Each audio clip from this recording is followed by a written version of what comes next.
Well, good morning. It is morning for me anyway.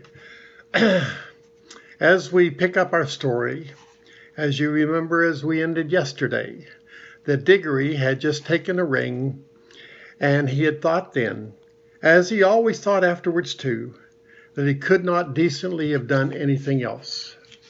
And so today we're in the wood between the worlds, which is chapter 3 of The Magician's Nephew. Uncle Andrew and his study vanished instantly. Then, for a moment, everything became muddled. The next thing Diggory knew was that there was a soft green light coming down on him from above and darkness below. He didn't seem to be standing on anything, or sitting, or lying. Nothing appeared to be touching him. "I believe I'm in water," said Diggory, "or underwater." This frightened him for a second, but almost at once he could feel that he was rushing forwards and upwards. Then his head suddenly came out into the air, and he found himself scrambling ashore, out onto smooth, grassy ground at the edge of a pool.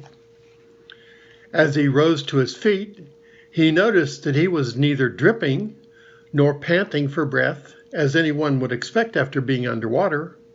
His clothes were perfectly dry. He was standing by the edge of a small pool, not more than 10 feet from side to side in a wood. The trees grew close together and were so leafy that he could not get a glimpse of the sky. All the light was green light that came through the leaves. But there must have been a very strong sun overhead, for this green daylight was bright and warm. It was the quietest wood you could ever possibly imagine. There were no birds, no insects, no animals, and no wind. You could almost feel the trees growing. The pool he had just got out of was not the only pool. There were dozens of others, a pool every few yards as far as his eye could reach. You could almost feel the trees drinking the water up with their roots. This wood was very much alive, and when he tried to describe it afterwards, Diggory always said it was a rich place, as rich as plum cake.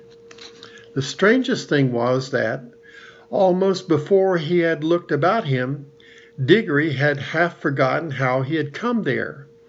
At any rate, he was certainly not thinking about Polly or Uncle Andrew or even his mother. He was not in the least frightened or excited or curious. If anyone had asked him, "Where did you come from?" he would probably have said, "I've always been here." That was what he felt like, as if one had always been in that place and never been bored, although nothing was ever happening. As he said long afterwards, it's not the sort of place where things happen. The trees go on growing, that's all. After Diggory had looked at the wood for a long time, he noticed there was a girl lying on her back at the foot of a tree a few yards away. Her eyes were nearly shut, but not quite, as if she had just been sleeping or waking. So he looked at her for a long time and said nothing. And at last she opened her eyes and looked at him for a long time, and she also said nothing. Then she spoke in a dreamy, contented sort of voice. "I think I've seen you before," she said. "I rather think so too," said Diggory. "Have you been here long?" "Oh, always," said the girl. "At least, I don't know, a very long time." "So have I," said Diggory. "No, you haven't," she said. "I've just seen you come up out of that pool." "Yes, I suppose I did," said Diggory with a puzzled air. "I'd forgotten." Then for quite a long time neither said any more. "Look here," said the girl presently. "I wonder, did we ever really meet before? I had sort of an idea, a sort of a picture in my head of a boy and a girl like us, living somewhere quite different, and doing all sorts of things. Perhaps it was only a dream. I've had the same dream, I think, said Diggory, about a boy and a girl living next door, and something about crawling along rafters. I remember that girl had a dirty face. Aren't you getting it mixed? In my dream, it was the boy who had the dirty face. I can't remember the boy's face, said Diggory, and then added, Hello? What's that? Why, it's a guinea pig, said the girl. And it was, a fat guinea pig nosing about in the grass. But round the middle of the guinea pig there was a tape, and tied on to it by the tape was a bright yellow ring. Look, look, said Diggory, the ring! And look, you've got one on your finger, and so have I. The girl sat up, really interested at last. They stared very hard at one another, trying to remember, and then at exactly the same moment she shouted out, Mr. Ketterly! And he shouted out, Uncle Andrew! And they knew who they were and began to remember the whole story. After a few minutes of hard talking, they had got it straight. Diggory explained how beastly Uncle Andrew had been. What do we do now? Said Polly. Take the guinea pig and go home? There's no hurry, said Diggory with a large yawn, or huge yawn. I think there is, said Polly. This place is too quiet. It's so dreamy. You almost sleep. If we once give in to it, we shall just lie here and drowse forever and ever. It's very nice here, said Diggory. Yes, it is, said Polly, but we've got to get back. She stood up and began to go cautiously toward the guinea pig, but then she changed her mind. We might as well leave the guinea pig, she said. It's perfectly happy here, and your uncle will only do something horrid if we take it home. I bet he would, said Diggory. Look at the way he treated us. By the way, how do we get home? Go back into the pool, I expect. They came and stood together at the edge, looking down into the smooth water. It was full of the reflection of green leafy branches. They made it look very deep. We haven't any bathing things, said Polly. We shan't need them, silly, said Diggory. We're going in with our clothes on. Don't you remember it didn't wet on us on the way up? Can you swim? A bit, can you? Well, not much. I don't think we need to swim, said Diggory. We want to go down, don't we? Neither of them much liked the idea of jumping into the pool, but neither said so to the other. They took hand and said, 1, 2, 3, go! And jumped. There was a great splash, and of course they closed their eyes. But when they opened them again, they found they were still standing, hand in hand in that green wood, and hardly up to their ankles in water. The pool was apparently only a couple inches deep. They splashed back onto the dry ground. What on earth's gone wrong? Said Polly in a frightened voice, but not quite so frightened as you might expect, because it was hard to feel really frightened in that wood. The place is too peaceful. Oh, I don't know, said Diggory. Of course it won't work. We're still wearing yellow rings. They're for the outward journey, you know. The green ones take you home.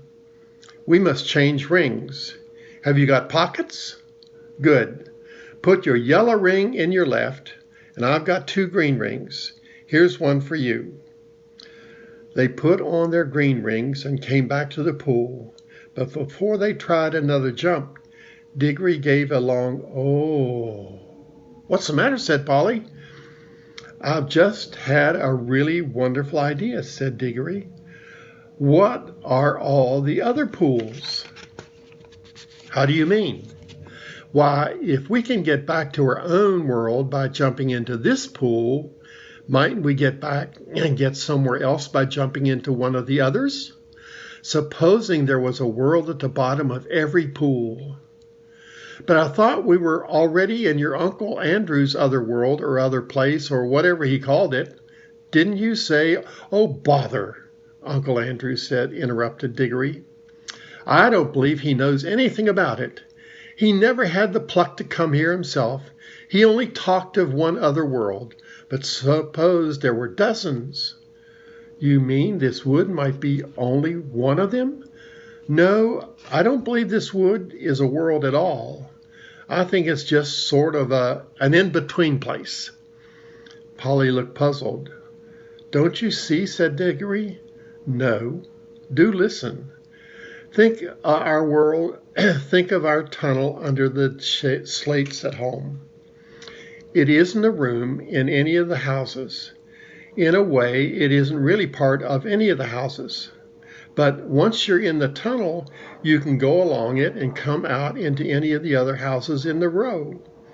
Mightn't the wood be like this, the same? A place that isn't in any of the worlds, but once you've found that place, you can get into them all. Well, even if you can, began Polly, but Diggory went on as if he hadn't even heard her. And of course that explains everything, he said. That's why it is so quiet and sleepy here. Nothing ever happens here like at home. It's in the houses that people talk and do things and have meals. Nothing goes on in the in-between places, behind the walls and above the ceilings and under the floor or in your own tunnel. But when you come out of the tunnel, you may find yourself in any house. I think we can get out of this place into a jolly well. Anywhere. We don't need to jump back into the same pool we came up by, or not just yet. The wood between the worlds, said Polly dreamily. It sounds rather nice. Come on, said Diggory. Which pool shall we try? Look here, said Polly. I'm not going to try any new pool until we've made sure that we can get back by the old one. We're not even sure if it'll work yet. Yes, said Diggory, and get caught by Uncle Andrew and have our rings taken away before we've had any fun? No, thanks. Yes, said Diggory. Couldn't we just go part of the way down into our own pool, said Polly, just to see if it works? Then if it does, we'll change rings and come up again before we really get back in Mr. Ketterly's study. Can we go part of the way down? Well, it took a little time coming up. I suppose it could take a little time going back. Diggory made rather a fuss about agreeing to this, but he had to be in the end because Polly absolutely refused to do any exploring in new worlds until she had made sure about getting back to the old one. She was quite as brave as he about some dangers, wasps, for instance, but she was not so interested in finding out things nobody had ever heard of before. For Diggory was the sort of person who wants to know everything, and when he grew up, he became the famous Professor Kirk, who comes into other books.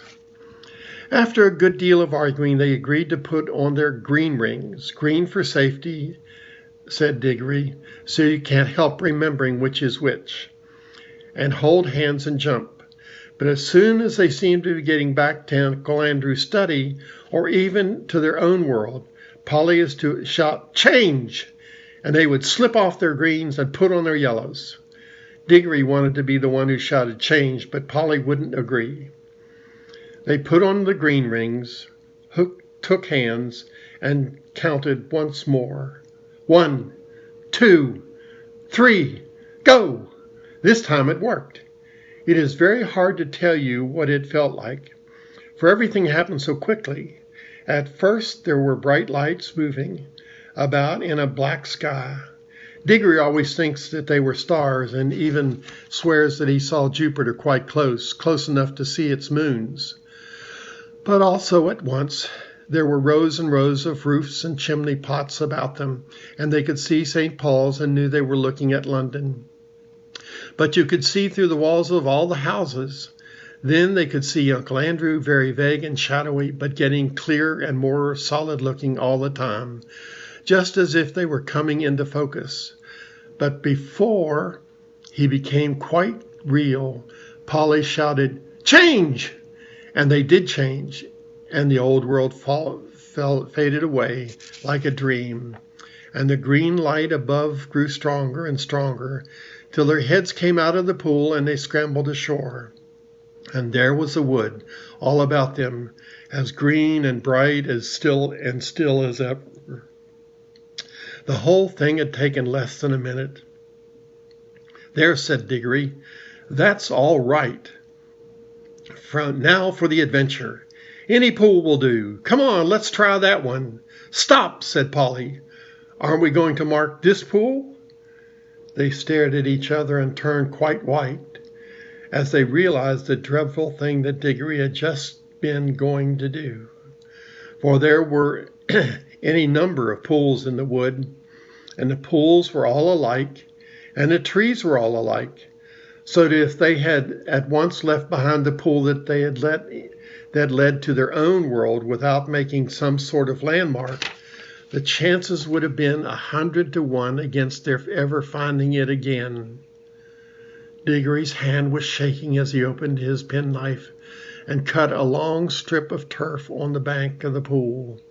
The soil, which smelled nice, was a rich reddish brown and showed up well against the green. "It's a good thing one of us has some sense," said Polly. "Well, don't keep on gassing about it," said Diggory. "Come along. I want to see what's in one of the other pools." And Polly gave him a pretty sharp answer, and he said something even nastier in reply. The quarrel lasted for several minutes, but it would be dull to write that all down. Let's skip on to the moment at which they stood with beating hearts and rather scared faces on the edge of an unknown pool with yellow rings on, and held hands and once more said 1, 2, 3, go! Splash! Once again it hadn't worked. This pool, too, appeared to be only a puddle. Instead of reaching a new world, they only got their feet wet and splashed their legs for the second time that morning. If it was morning, it seems to be always the same time in the wood between the worlds. "Blast and botheration!" exclaimed Diggory. "What's gone wrong now? We put on our yellow rings all right." He said, "Yellow for the outward journey." Now the truth was that Uncle Andrew, who knew nothing about the woods between the worlds, had quite a wrong idea about the rings. The yellow ones weren't outward rings, and the green ones weren't homeward rings, at least not in the way he thought. The stuff of which both were made had all come from the wood. The stuff in the yellow rings had the power of drawing you into the wood. It was stuff that wanted to get back to its own place, the in-between place. But the stuff in the green rings is the stuff that is trying to get out of its own place, so that a green ring would take you out of the wood into a world. Uncle Andrew, you see, was working with things he did not really understand. Most magicians are.